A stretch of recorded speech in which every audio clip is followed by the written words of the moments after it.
કાચા ઝૂંપડા જેવી આ ઉચ્ચતર માધ્યમિક શાળા નર્મદા અને ભરૂચ જિલ્લાની સરહદે આવેલી છે।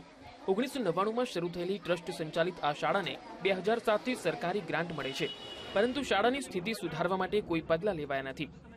શાળા વીજ કનેક્શન વગર પાસેથી પસાર થતી વીજ લાઇનમાં લંગરિયા નાખી વીજળી મેળવે છે।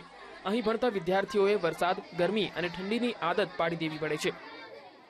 અમે અહીંયા કાચી શાળામાં ભણીએ છીએ અને ચોમાસામાં વરસાદ પડે છે તો પણ અમે ભણીએ છીએ અને ઉનાળામાં ગરમી લાગે છે તો પણ અમે સ્કૂલમાં ભણવા આવીએ છીએ। સરકારને અમારી એવી નમ્ર વિનંતી છે કે પાકી શાળા બાંધી આપવા।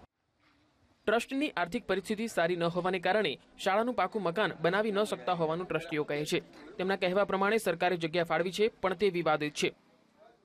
જગ્યાના વિવાદ અંગે હમણાં મેં તાલુકાના જે મામલતદાર તેમજ પ્રાંત અધિકારીને મળ્યો અને એ બાબતે રજૂઆત કરી તો એમણે એવું કીધું કે ટૂંક સમયની અંદર તમારા જે દબાણનો પ્રશ્ન છે અમે સોલ્વ કરી આપીશું, ખુલ્લી કરી આપીશું, પછી બાંધકામ કરજો આવું કીધું અમને।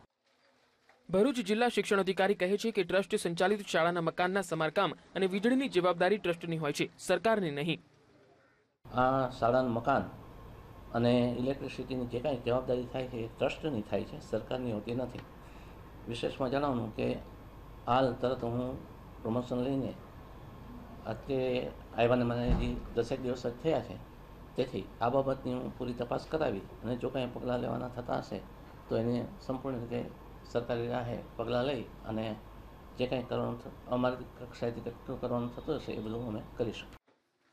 શહેરોના વિદ્યાર્થીઓ વાતાનુકૂલિત શાળાઓમાં ભણી રહ્યા છે, ત્યારે આવા અંતરિયાળ ગામના વિદ્યાર્થીઓને શાળાની સારી દિવાલો અને છત પણ નસીબ નથી। ભરૂચથી ભરત ચુડાસમા સાથે જયેશ દોશી, VTV, રાજપીપળા।